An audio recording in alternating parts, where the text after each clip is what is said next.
یا علی مدد کہتے ہیں نا، مولا علی سے مدد مانگتے ہیں، تو بعض لوگوں کو یہ جملہ ہضم نہیں ہوتا، ان کو حلق سے اترتا نہیں ہے۔ البتہ مجھ جیسے خطیبوں کا کام ہے کہ لوگوں کا ہاضمہ ٹھیک کریں۔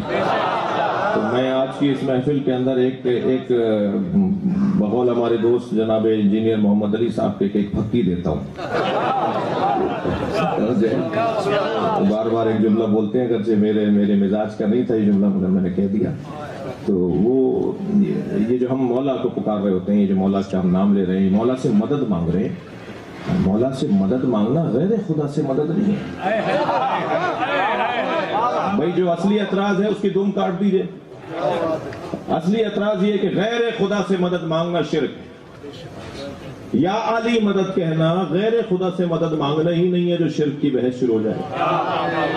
علی غیر خدا نہیں ہے، جلوہ صفات الہیہ۔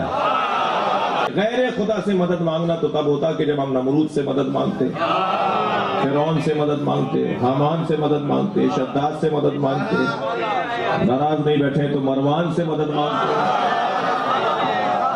یزید سے مدد مانگتے۔ یہ مددیں ہیں جو غیر خدا کی مدد۔ مگر حضرت ابراہیم سے مدد، حضرت موسیٰ سے، حضرت عیسیٰ سے، سرکار دو جہاں سے، مولا علی سے مدد مانگنا یہ غیر، وہ اللہ کے سسٹم کے لوگ ہیں۔ یہ جن سے ہم مدد مانگ رہے ہیں یہ اللہ کے نظام کے لوگ ہیں۔ یہ جھگڑتے رہتے ہیں جی وہ جی بزرگوں کو اختیار نہیں۔ میں کہتا ہوں جی بزرگوں کو اختیار ہو بھی، کوئی بزرگ ماشاءاللہ اتنا پہنچا ہے کہ اسے اللہ نے اختیار ہی دے دیا فرشتوں کی طرح، پھر بھی بزرگوں کو پکارنا شرک ہوگا مدد کے لیے۔ ویسے آپ نے محبت میں پکارنا ہے، آپ ضرور پکاریں، مدد کے لیے نہیں، ویسے اپنی محبت کا اظہار کریں، لبیک یا رسول اللہ کہیں، لبیک یا حسین کہیں، بالکل ٹھیک ہے، آپ محبت کا اظہار کریں، المدد نہیں۔ بارش کون برساتا ہے؟ اللہ۔ ڈیوٹی کس کی ہے؟ تو بارش فرشتوں سے مانگی جائے گی یا اللہ سے؟ اللہ سے۔ اچھا اگر کوئی فرشتوں سے مانگ لے کہ یار خیر اللہ نے ڈیوٹی لگائی ہے، سر وہ مشرک ہو جائے گا، اور یہ قرآن میں لکھا ہوا ہے۔ آپ پارہ نمبر 20 کھول لیں اگر کسی کو توفیق ہو۔ میں نے کئی بار سنا ہے، میں ایک جگہ بیٹھا ہوا تھا، وہاں پہ ایک شیعہ ذاکر بھی تھے۔ اب مجھے 2-3 دن پہلے، شیعہ عالم تھے بلکہ ذاکر نہیں تھے، 2-3 دن پہلے پتہ چلا ہے وہ فوت بھی ہو گئے، بہت علمی آدمی تھے، اللہ تعالیٰ ان کی مغفرت کرے۔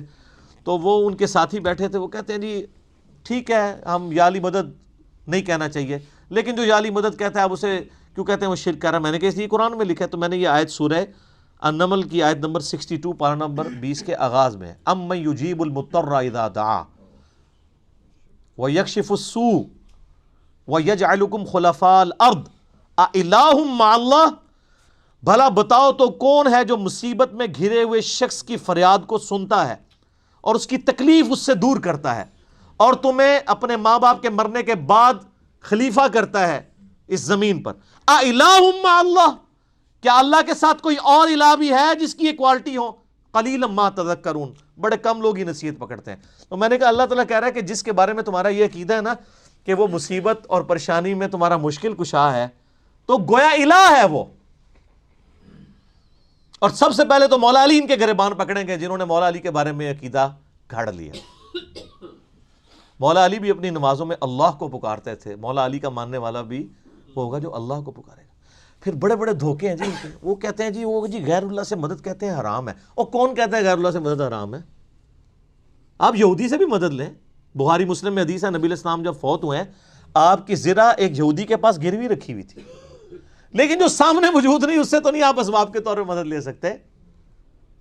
وہ کہتے ہیں حضرت عیسیٰ علیہ السلام نے کہا تھا من انصاری اللہ، کون ہے جو اللہ کے لیے میرا مشکل کشا بنے؟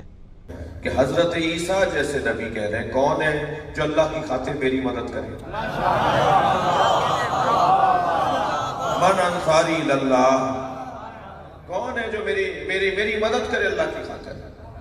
تو حواریوں نے کہا قالوا الحواریون نحن انصار اللہ، حضرت عیسیٰ کے مددگاروں نے کہا ہم آپ کی اللہ کی خاطر مدد کریں گے۔ یعنی میں اور آپ اگر مدد مانگے کسی سے تو شرک، بدعت، حرام، کفر، کیا کیا پتہ نہیں جانے جو آتا ہے بول دیتے ہیں۔ ادھر اللہ کا نبی مدد مانگ رہے ہیں غیر خدا سے۔ بھئی یہ تو ظاہری اسباب ہے، ظاہری اسباب میں آپ نے اڈاپٹ کرنے کا حکم ہے۔ ہاں جو دعا مانگی جائے گی بغیر اسباب کے، آپ جو غائب میں مدد کے لیے پکار رہے ہوتے ہیں، مثلا یہاں بیٹھے میں ان کو کہتا ہوں مجھے پانی پلا دیں، بالکل ٹھیک ہے، لیکن یہ بغداد میں قبر کے اندر ہے، میں کہتا ہوں مجھے پانی پلا دیں، وہی جملہ شرک میں لے جائے گا۔ یہ ہے اصل مسئلہ۔ ہمارے نبی الاسلام کے بھی صحابہ، آپ کے جو ساتھی تھے، وہ آپ کے اسباب میں آپ کے مشکل کشا تھے، لیکن وہ والا مشکل کشا نہیں کہ جو آپ وہ سمجھ رہے ہیں، ورنہ اگر نبی کا مشکل کشا صحابہ اکرام تھے تو پھر تو ان کا مرتبہ اوپر ہو گیا۔ تو وہ صرف صحابہ مشکل کشا نہیں تھے، وہ یہودی جس نے نبی علیہ السلام کی زیرہ گروی رکھ کے آپ کو کچھ دیا تھا وہ بھی مشکل کشا ہے، اور سب سے بڑا مشکل کشا سورج ہے۔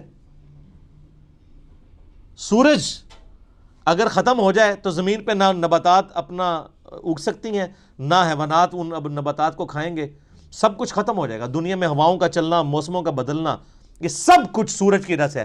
تو کوئی کہتا ہے المدد یا سورج، کسی کے ذہن میں یہ وہم بھی آتا ہے کہ سورج مشکل کشا ہے، تو کہیں نا المدد یا سورج، کہیں گے نہیں جی سورج کا کیا کمال ہے، وہ تو اللہ نے اس کی ڈیوٹی لگائی ہوئی ہے، تو ہم اس کو کیوں پکاریں، ہم اللہ کو کیوں نہ پکاریں؟